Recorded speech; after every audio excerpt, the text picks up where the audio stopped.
આપ્યા હો તો આવેદનપત્ર આપો. નહીં, પણ આ ગેટ બંધ કરવાનું કારણ શું એ પૂછી રહ્યો છું. કારણ કે કચેરી સમય દરમિયાન ગેટ બંધ કરી શકાય નહીં. આ પબ્લિક પ્રોપર્ટી છે, આ કોઈ પ્રાઇવેટ પ્રોપર્ટી નથી.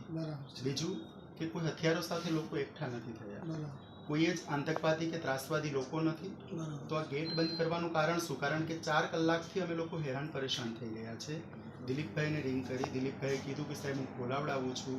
એ પછી તમારા અશ્વિની કુમાર શહેરી વિકાસ વિભાગના અગ્ર સચિવ જે છે, અધિક મુખ્ય સચિવ, એમને કીધું, રાજકુમારને કીધું, તમારા ચીફ સેક્રેટરી. તો મૂળ વાત છે કે આટલો ગેટ બંધ કરીને પરેશાન કરવાનું કારણ શું છે મને સમજાતું નથી.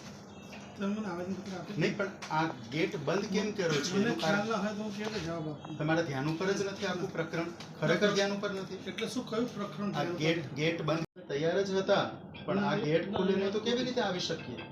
આ તમારા અધિકારીને પૂછી લો. આ પૂછો એમને. આ ભાઈ ગયા હતા ને, આપણે અમારા માણસ નીચે આવેલા હતા ત્યાં ગેટ ખોલવાનું કીધું તું ભાઈ? તમને કીધું તું હા કે ના? પૂછો. તમને કીધું તું. તમને શું કીધું કે ગેટ ખોલો કીધું તમને? તમે 10 થી 15 માણસની અંદર આવવાનું કીધું. તમે કીધું તમે અટ્યા જ નથી. તમે કે જમીન આવીએ, આમળે આવીએ. એસીપી સાહેબ ક્યાં ગયા પેલા રાખવા? એસીપી એક પણ માણસ પરવાનગી વગર, પરવાનગી તો જોકે આમાં કોઈ કમ્પાઉન્ડમાં માટેની લેવાની હોતી નથી. આ ભારતના નાગરિકો છે, બધાનો રાઈટ છે. આમ છતાં તમને એવી કોઈ દહેશત હોય કે ભાઈ કંઈ તોડફોડ કરે અથવા કંઈ નુકસાન કરે, એક પણ માણસ નહોતો આવ્યો. છે બધા બહેનોને સૌથી પહેલાં શાંતિપૂર્વક રીતે આવવા દીધા, પછી બધા ભાઈઓ આવ્યા, પત્રકારો આવ્યા. મૂળ વાત એ છે કે તમે પણ વંચિત સમુદાયથી બિલોંગ કરી રહ્યા છો. આમાં મોટાભાગના લોકો છે એ આ દેશના ખૂબ જ દબાયેલા કચડાયેલા લોકો છે. એમના રાઇટ્સ માટેની માગણી માટે એ લોકો આવી રહ્યા છે. હવે માગણી માટે જ તમે એમને એન્ટ્રી જ નહીં આપો તો પછી શું થશે? અંદાજે 3 કલાક પહેલા મારા વહીવટી અધિકારીને મોકલ્યા હતા અને કહ્યું હતું કે ભાઈ 10-15 માણસ જો અંદર આવવા તૈયાર હોય તો અમે ગેટ ખોલાવીને અંદર આવવા દઈએ અને આવેદનપત્ર સ્વીકારી લઈએ. જો અમે અહીંયા બેઠા છીએ, તમારા જોડે કોઈ ઉદ્ધત વર્તન નથી કર્યું કે કોઈ તમારી ઓફિસમાં કોઈ તોડફોડ નથી કર્યું. અમે ભારતના બંધારણને માનવાવાળા લોકો છે અને આ સિસ્ટમ જે છે, લોકતંત્ર છે, ફોલો કરવાવાળા લોકો છે. પણ વાત એ છે કે લોકોને એમના અધિકારોથી અટકાવી શકાય નહીં. કદાચ વડાપ્રધાનની ચેમ્બરમાં પણ જવું હોય તો કોઈ માણસને આવી રીતે તાળાબંધ બાબત જ નથી. અમને અટકાવે છે કાયદેસર. જો જે ઓફિસ પ્રીમાઇસીસ છે એની પણ કેપેસિટી હોય. તમે એવું કે 500 માણસ નહીં ચેમ્બરમાં આવે તો અમે સમજીએ છીએ. આ તમારી ચેમ્બર બિલકુલ નાની છે, આમાં ખાલી 10 લોકો સમાઈ શકે. એટલા માટે જ કહ્યું હતું 10 થી 15 જણા માટે. અંદાજે 3 કલાક પહેલા કહ્યું હતું કે 10 થી 15 જણા આવે હું આવેદનપત્ર લેવા તૈયાર છું. પણ અમારા ત્યાં તો ગેટ જ બંધ હતો તો કઈ રીતે લઈ શકાય? તમે તૈયાર થાવ પછી ખુલે ને ગેટ. એવું થોડું હોય. પેલા ગેટ બંધ કરવાનું કારણ શું છે? તમે ચર્ચા નહીં કરો પ્લીઝ. ચર્ચા એટલા માટે કરીએ છીએ ભાઈ કારણ કે આ ગેટ તમે બંધ કર્યો હતો ભાઈ, એટલા માટે ચર્ચા ગેટ બંધ કર્યો હતો કારણ કે લોકો વધારે હતા. 10 થી 15 માણસ. લોકો કોઈ હથિયારો સાથે એકઠા થોડા થયા છે. હથિયાર હોય કે ના હોય, હથિયારનો પ્રશ્ન નથી. અહીંયા કોઈ અમે ઉદ્ધડ મચાવવા આવ્યા છે કે કોઈ નુકસાન કરવા આવ્યા? ખોટી દલીલો કરી રહ્યા છો. અત્યારે મને તમે આવેદનપત્ર આપો, આની સીધી વાત છે. આવેદનપત્ર આપવા માટે જ આવ્યા છે, પણ 4 કલાક પરેશાન થયા છે તો તમારી જવાબદારી છે. કારણ કે તમારો પગાર લોકોના ટેક્સના પૈસામાંથી આવી રહ્યો છે. તમે પબ્લિક સર્વન્ટ છો, તમે લોકોના નોકર છો અને લોકોના નોકર થઈને લોકોને પરેશાની આપી રહ્યા છો. એટલા માટે અમારે કેવું પડી રહ્યું? પરેશાની કરી નથી. અરે 4 કલાકથી હેરાન થયા અમે લોકો યાર. આ બહેનો હેરાન થઈ, ગર્ભવતી બહેનો હેરાન થઈ છે, નાના બાળકો વાળી બહેનો હેરાન થઈ. શાંતિથી જ વાત કરી રહ્યા છે. 3 કલાક પહેલા અધિકારી આવી રીતે ગેટ બંધ કરવાનો પ્રશ્ન શું છે? સચિવાલયની અંદર ચીફ સેક્રેટરી બેસે છે, રાજકુમાર, ત્યાં ક્યારેય કોઈ ગેટ બંધ નથી થતો. સ્વર્ણિમ સંકુલ 1 ચીફ મિનિસ્ટર બેસે છે, ગેટ નથી બંધ થતો. રાજભવન ત્યાં ગેટ નથી બંધ થતો. તમે કેમ બંધ કરી રહ્યા છો? મારી ખાસ વિનંતી છે, મને આવેદનપત્ર આપો એટલે હું જે તે સંબંધિત જે મારે કાર્યવાહી કરવાની હોય એના માટે હું એને મોકલી શકું. અમે આપવા માટે જ આવ્યા છે, પણ આ ગેટ બંધ કરવાની પ્રવૃત્તિઓ હવે બીજી વખત ક્યારેય ન થવી જોઈએ.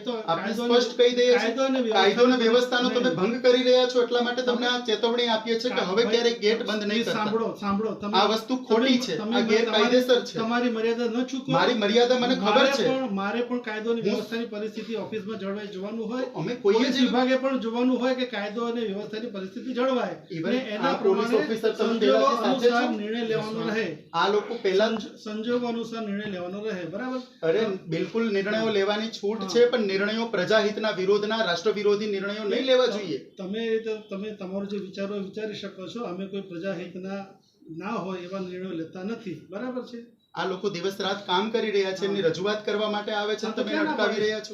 અરે બિલકુલ 4 કલાકથી તો ના પાડી છે. અરે ભાઈ તમને કેટલી વખત મારે કહેવાનું કે 3 કલાક પહેલા મારે માણસ લોખંડની સાંકળ જે છે એ તમે બાંધી દીધું પ્રજાપતિભાઈ. તો લોખંડની સાંકળ આ કોઈ કઈ આતંકવાદી છે કે એના માટે લોખંડની સાંકળથી ગેટ બંધ એ તમે કરી બધા અલગ પ્રકારના પ્રશ્નો પૂછશો નહીં.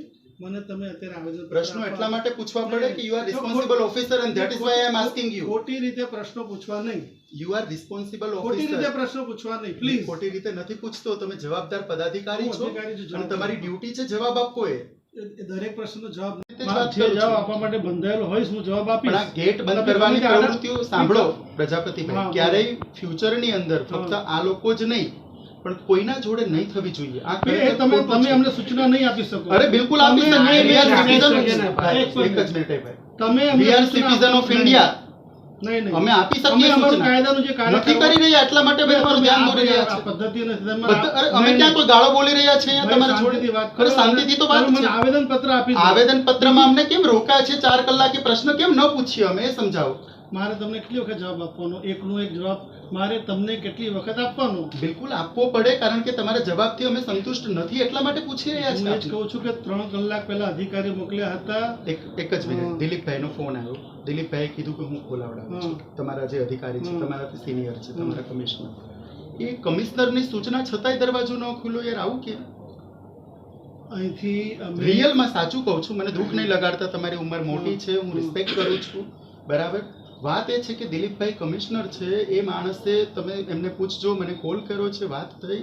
એણે કીધું સાહેબ હું દરવાજો ખોલાવું છું. કમિશનરની સૂચના છતાં 4 કલાક દરવાજો ન ખુલે. યાર જુઓ, પૂછો આ માણસ ત્યાં હાજર હતા, બીજા લોકો દરવાજો હાજર ક્યારે હતા? ખુલે? જ્યારે રિસ્ટ્રિક્ટેડ માણસો આવે ત્યારે ખુલે. બરાબર. બરાબર. એના માટે કેવડાવ્યું હતું કે 10-15 માણસો આવવા તૈયાર હોય બરાબર. તો અમે દરવાજો ખોલીને આવવા દઈએ, પણ એના માટે તમારા તરફથી કોઈ રિસ્પોન્સ મળ્યો નથી.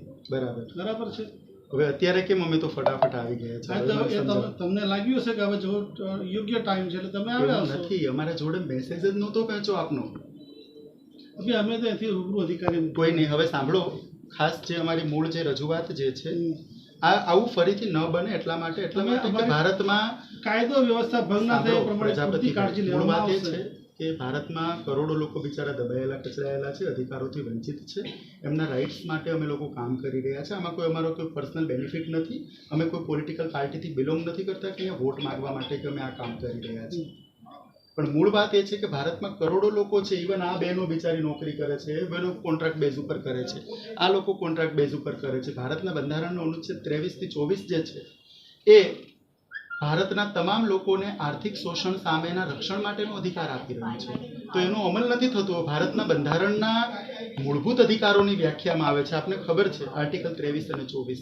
તો એનો અમલ કરવા બાબતેની રજૂઆત કરવા માટે અમે અહીંયા આવ્યા છે. બીજું લઘુત્તમ વેતનનું અહીંયા પાલન નથી થતું આપના મહાનગરપાલિકા કચેરીમાં. એનું કારણ શું છે? કારણ કે લઘુત્તમ વેતન માટે તો મિનિમમ વેજ એક્ટ 1948 નો કાયદો છે ભારત સરકારનો. ઇવન રાજ્ય સરકારે વખતો વખતના પરિપત્રો કર્યા. હમણાં શ્રમ વિભાગે 2023 માર્ચમાં એક લેટેસ્ટ પરિપત્ર દાખલ કર્યો. આમ છતાં પણ હજુ સુધી લઘુત્તમ વેતન આપના કક્ષાએથી કેમ મંજૂર નથી કરવામાં આવતું? લઘુત્તમ વેતન આપવામાં આવે છે, તેમ છતાં તમારા ધ્યાનમાં કોઈ કિસ્સો હોય તમને જણાવશો, ચોક્કસ આપણે એનું પાલન કરાવીશું.